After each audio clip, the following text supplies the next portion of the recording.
Hi welcome back. ഇന്നത്തെ ഒരു ചെറിയ വ്ളോഗാണ്. രാവിലത്തെ കുറച്ച് കാര്യങ്ങളാണ് ഇതിൽ ഇൻക്ലൂഡ് ചെയ്തിട്ടുള്ളത്. ഇപ്പോൾ വീഡിയോ കാണാം.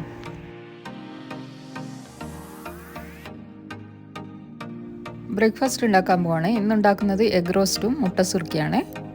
മുട്ട പുഴുങ്ങാൻ വെച്ചിട്ടുണ്ട്. പിന്നെ 2-3 ഉള്ളി നീളത്തിൽ കട്ട് ചെയ്തത് വഴറ്റുന്നതാണ്. ഇതിലേക്ക് ഇഞ്ചി, വെളുത്തുള്ളി, പച്ചമുളക് അരിഞ്ഞതും തക്കാളിയും ചേർത്ത് കൊടുത്തിട്ടുണ്ട്. അത് ചേർത്ത് നല്ലപോലെ ഇതൊന്ന് വഴറ്റി കൊടുക്കാം. ഇത് നന്നായി വഴന്നു വന്നാൽ ഇതിലേക്ക് പൊടികൾ ചേർത്ത് കൊടുക്കാം. മസാലപ്പൊടികൾ 1/4 ടീസ്പൂൺ മഞ്ഞൾപ്പൊടി, 2 ടീസ്പൂൺ മുളക് പൊടി, 1 ടീസ്പൂൺ കുരുമുളക് പൊടി, ഗരം മസാല 1/4 ടീസ്പൂൺ എന്നിവ ചേർത്ത് നല്ലപോലെ ഇതൊന്ന് മിക്സ് ചെയ്തെടുക്കാം. ഇനി ഇതിലേക്ക് 1 ടേബിൾ സ്പൂൺ വെള്ളം കൂടി ചേർത്ത് കൊടുക്കുന്നുണ്ട്. പിന്നെ 1 ടേബിൾ സ്പൂൺ ടൊമാറ്റോ സോസ് വേണമെങ്കിൽ അതുകൂടി ചേർത്ത് കൊടുക്കാം. പിന്നെ പുഴുങ്ങി വെച്ച മുട്ട ചേർത്ത് നല്ലപോലെ മിക്സ് ചെയ്ത് ഇതിൻ്റെ തീ ഓഫ് ചെയ്യാം. ലാസ്റ്റ് കുറച്ച് മല്ലിയില കൂടി ചേർത്ത് കൊടുത്തിട്ടുണ്ട്. അപ്പോൾ നല്ല ടേസ്റ്റി ആയിട്ടുള്ള എഗ് റോസ്റ്റ് ഇവിടെ റെഡി ആയിട്ടുണ്ട്.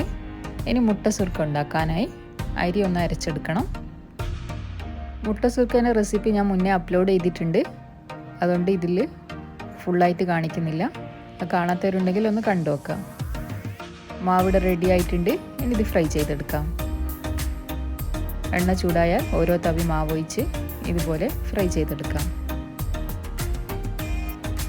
തിരിച്ചു മറിച്ചൊക്കെ ഇട്ട് നല്ലപോലെ ഇതൊന്ന് ഫ്രൈ ചെയ്യണം. ഇതിപ്പോൾ ഏകദേശം റെഡി ആയിട്ടുണ്ട്.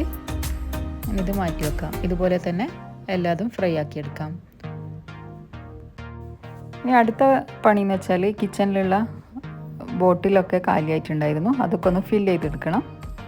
കടല, പയർ, അതുപോലെ ചെറുപയർ അതൊക്കെ ഒന്ന് ഫില്ല് ചെയ്തെടുക്കുന്നുണ്ട്. ഞാൻ ഇതേപോലെയുള്ള കോഫി ബോട്ടിലാണ് ഇതൊക്കെ ഇട്ട് വെക്കാറ്.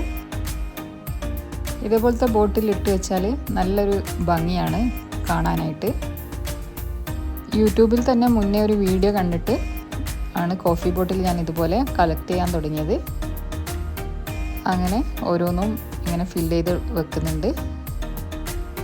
ഇതേപോലുള്ള ഗ്ലാസ് ബോട്ടിലൊക്കെ റീയൂസ് ചെയ്യുന്നവരുണ്ടെങ്കിൽ ഒന്ന് കമൻറ്റ് ചെയ്യാം.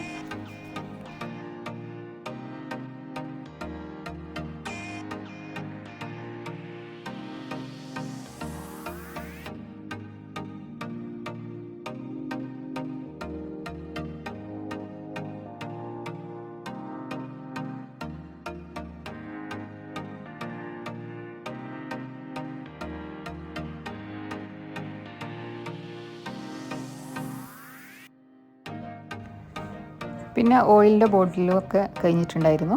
അതിൽ വെളിച്ചെണ്ണയും സൺഫ്ലവർ ഓയിലൊക്കെ ഒഴിച്ച് വെക്കുന്നുണ്ട്.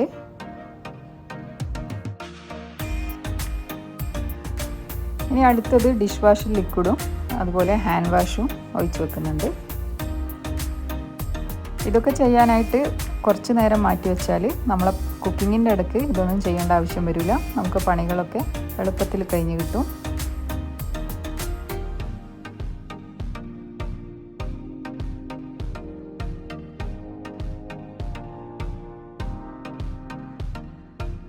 ഈ അടുത്ത പണിയെന്ന് വെച്ചാൽ കുറച്ച് വിത്ത് ഇട്ട് കൊടുക്കുന്നുണ്ട്. ഇവിടെ ഇപ്പോൾ ക്ലൈമറ്റ് ചേഞ്ച് ആകുന്നുണ്ട്. അതുകൊണ്ട് കുറച്ച് വിത്ത് ഇട്ട് കൊടുക്കാമെന്ന് വിചാരിച്ചു. ഞാനിപ്പോൾ ഇവിടെ തക്കാളി വിത്താണ് ഇട്ടത്. അതുപോലെ ചെടീൻ്റെ ചട്ടികളിലൊക്കെ കുറച്ച് മണ്ണൊക്കെ ഒന്ന് ഫില്ല് ചെയ്ത് കൊടുക്കുന്നുണ്ട്. ഇതിലേക്ക് ഞാൻ മേരിഗോൾഡിൻ്റെ വിത്താണ് ഇട്ട് കൊടുത്തത്. ഇത് ഞാൻ കഴിഞ്ഞ വർഷം ഇതിൻ്റെ ഫ്ലവർ എടുത്ത് വെച്ചതായിരുന്നു. അങ്ങനെ എല്ലാ ചട്ടികളും ഞാൻ ഫില്ല് ചെയ്തെടുത്തിട്ടുണ്ട്. ഇതിലൊക്കെ മണ്ണ് കുറവായിരുന്നു. അതൊക്കെ ഒന്ന് ഇട്ട് കൊടുത്തിട്ടുണ്ട്. കറിവേപ്പിലക്ക് ഇനി ബാൽക്കണി മൊത്തത്തിലൊന്ന് ക്ലീൻ ആക്കാനുണ്ട്. ഇതൊക്കെയാണ് ഇന്നത്തെ രാവിലത്തെ കുറച്ച് വിശേഷങ്ങൾ. അങ്ങനെ ഇവിടെ ഒന്ന് ക്ലീൻ ചെയ്തെടുക്കുന്നുണ്ട്. ക്ലീനിങ് ഒക്കെ കഴിഞ്ഞ് ഇതിപ്പോൾ വിത്തിട്ടിട്ട് ഒരാഴ്ച കഴിഞ്ഞതിന് ശേഷം എടുത്ത വീഡിയോ ആണ്.